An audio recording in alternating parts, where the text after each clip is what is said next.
Good morning, good afternoon, good evening to each and everyone, especially those at the other side of the world. There is no time and space between it. There is only this present moment and we are one. So now we start the day with meditating on diary entry number 947. Sometimes there are whole hours when my soul is lost in wonder at seeing the infinite majesty of God, abasing itself to the level of my soul. An ending is my interior astonishment that the Most High Lord is pleased in me and tells me so himself. And I immerse myself even deeper in my nothingness because I know what I am of myself. Still, I must say that I, in return, love my Creator to folly, with every beat of my heart and with every nerve. My soul unconsciously drowns in Him. I feel that nothing will separate me from the Lord, neither heaven nor earth, neither the present nor the future. Everything may change, but love never, never.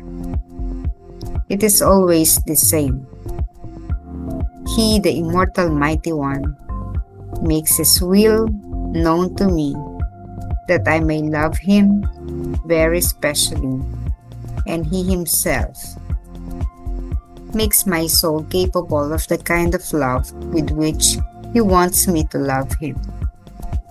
I bury myself more and more in him, and I fear nothing. Minsan may mga buong oras ng aking kaluluwa ay nawawala sa sarili kapag nakikita nito ang walang hanggang karingalan ng Diyos na nagpakababa ng sarili sa antas ng mga kaluluwa. Walang hanggan ang aking pagkamangha na ang pinakamataas na Panginoon ay nalulugod sa akin at sinasabi sa akin ng kanyang sarili. At inilulubog ko ang aking sarili sa mas malalim pang kawalan. Sapagkat alam ko kung ano ako sa sarili ko. Gayunpaman sinasabi ko pa rin na ako bilang kapalit ay nagmamahal sa lumikha hanggang sa kabaliwan sa bawat tibok ng aking puso at bawat hibla ng katawan. Ang aking kaluluwa ay walang malay na nalulunod sa Kanya. Pakiramdam ko walang makapaghihiwalay sa akin sa Panginoon. Hindi ang langit o ang lupa. Hindi ang kasalukuyan o ang hinaharap. Magbabago ang lahat, subalit ang pag-ibig, pareho pa rin ito. Siya ang walang hanggang kamatayang kapangyarihan ay pinaalam sa akin ang kanyang kalooban upang mas lalong higit ko siyang mahalin.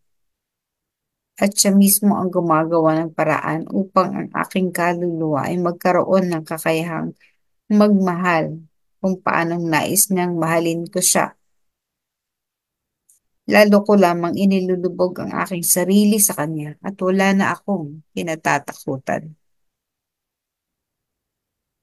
Okay, so in this diary, we start our week with this inspiring message from Saint Faustina. It is, again, her union with God. Yung pakikipag-isa niya sa Diyos na nagpakababa ng lubos para maging ka-level tayo. Mahirap yun, no? Parang kung ikaw ay mas mataas at meron kang mga tao below you, mga halimbawa subordinates. Ikaw na nasa taas, bababa ka sa pinakababa mong tauhan. Maaring ito yung messenger in the office, or if you are a coordinator in parish, bababa ka sa pinaka-level ng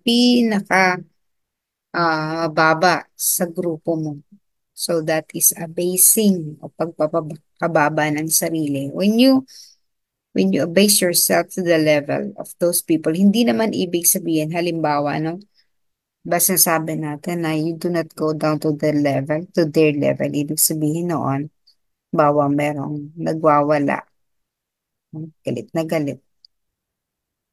Pag sinabi mong nagpapakababa, hindi ibig sabihin papatulan mo magwawala ka rin at magsisisigaw. So that is going to their level na emotionally disturbed. No? Hindi gano'n. Ang pagpapakababa na natin ay yung aabutin mo kung sino yung nasa baba sa'yo.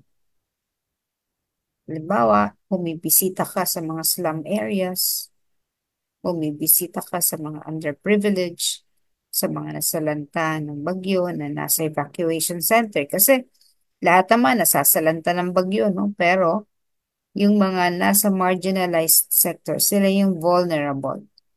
So sila yung kailangan lumikas ng tahanan. Tayo, maaaring kahit gaano kalakas ang bagyo, hindi natin ah, nililisan nating tahanan kasi very safe tayo within the confines of our home. Pero sila, pag umulan na, eto na, kasi shanties lang ang damit ang bahay nila, lilisan na sila kasi katabi nila yung ilog, ba sila ano rin baha o malakas ang hangin, yung kanilang bubong maaaring matangay. So we go down to them. We do not wait for them to go to us para manghingi ng tulong. Napakahirap na. Dapat tayo mismo yung bababa, mauunang gumawa. Kaysa sa ano pa sila, nang manghingi o puntahan ka pa. Tayo we should always be conscious of our tasks whenever these things are happening. Lahat naman siguro tayo na nasa 3 a.m. We have a comfortable house. We have a place where we sleep cozy, in a cozy bed or whatever. Ayos ang kinakain natin araw-araw. But then again, marami yung wala sa ganitong kalagayan. Marami yung walang natutulugan. At this moment, wala sa mga bahay nila nandun natutulog sa evacuation center. Malamig, nakaano sa semento, nakahiga lang sa semento, very prone to diseases, walang CR, walang sofa, walang TV. Sila yung mga nasa evacuation center.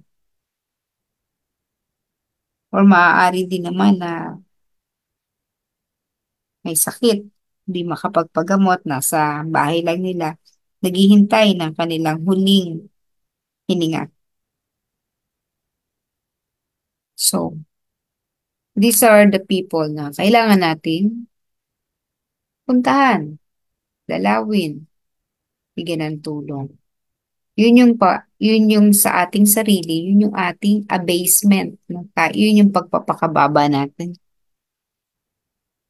Nagre-reach out tayo sa kanila. So we reach out in a positive way, not in a negative way. Hindi tayo nagpapakababa.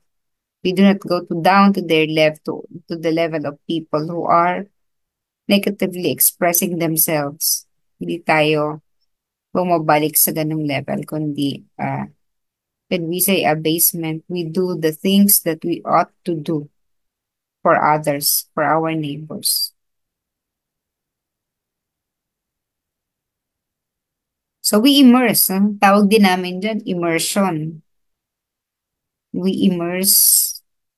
Ganon din yata ang term ng mga seminarista. Halimbawa, na pumupunta sa mga community immersion. No? They do immersion activities wherein they live among them. Natutulog sila sa mga bahay nila, kumakain ng kinakain nila, nakikilahok sa production process. These are the things I recall when I was in the development work. We immerse ourselves. That's part of our rubrics, no? That's part of our objective at yun yung kailangan namin gawin. Immersion. Hindi pwedeng nasa opisina ka lagi, no? Nasa komportable mong opisina, naka-aircon, nakaharap sa computer or sa laptop mo, and then would give orders, etc.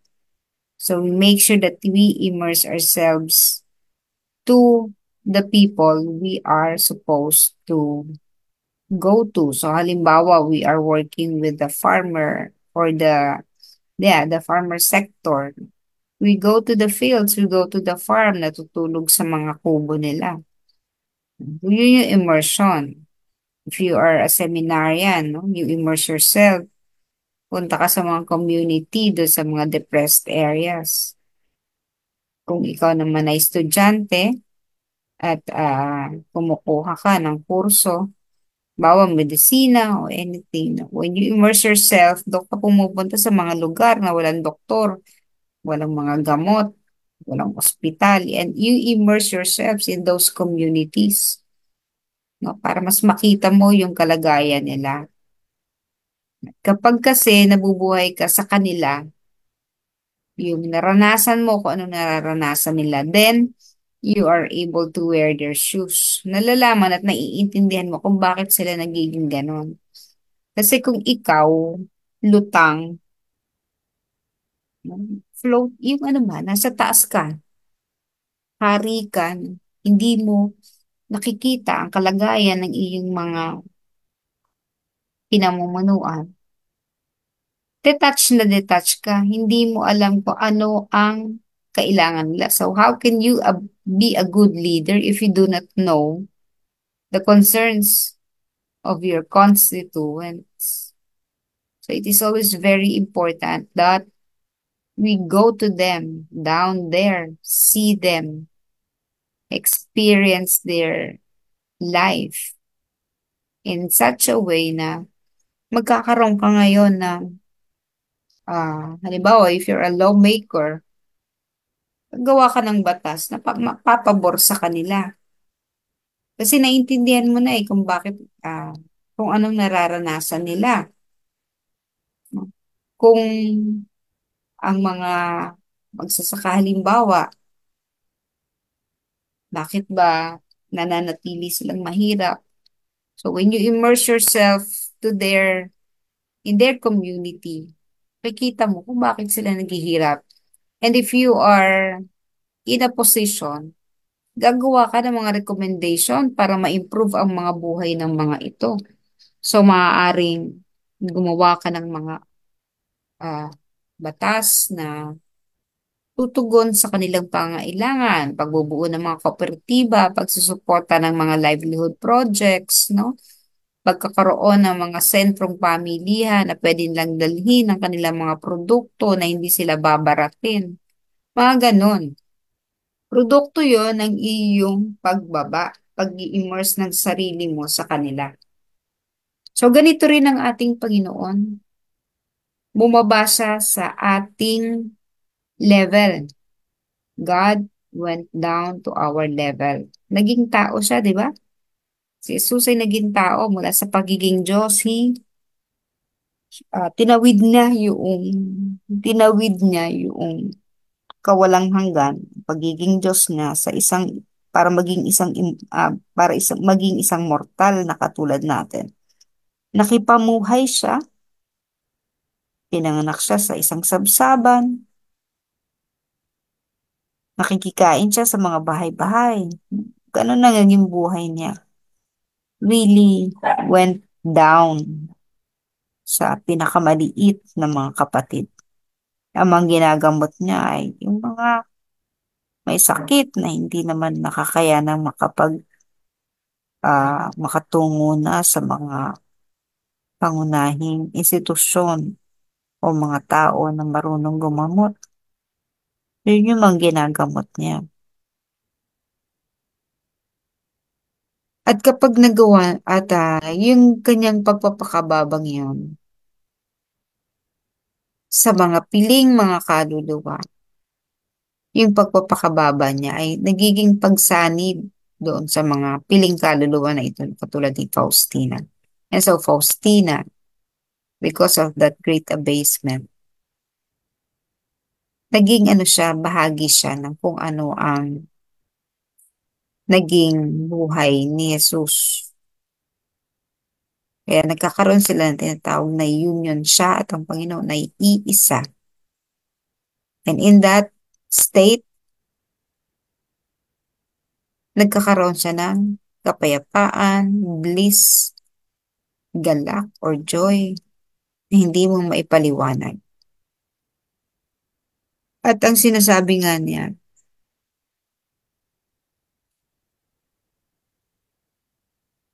still I might say that I return love my Creator to fall. Sinabing love my Creator to fall. Ang minamahal niya hanggang kabaliwan with every beat of his heart, her heart, and with every nerve. Nalulunod yung sarili niya sa Panginoon. Malilimutan mo ang lahat ng bagay. Okay, so every day we learn lessons from Faustine. We pray na hindi tayo manatili doon. Yung mga ginagawa natin, sapagkat tayo tumatanggap ng grasya mula sa Panginoon. Bagamat tayo nananalangin para sa iba at the end of our reflection. Still, pagkatapos ng 3 a.m., babalik tayo sa mundo natin, kinabibilangan. Manatili tayong nakalapat ang ating mga paa sa lupa and help people who are in need. Yun siguro yung magandang ano natin, ng laging bit-bitin pagkakatapos natin ng pagninilay tuwing umaga. So the great abasement for ourselves is to go to people who need us.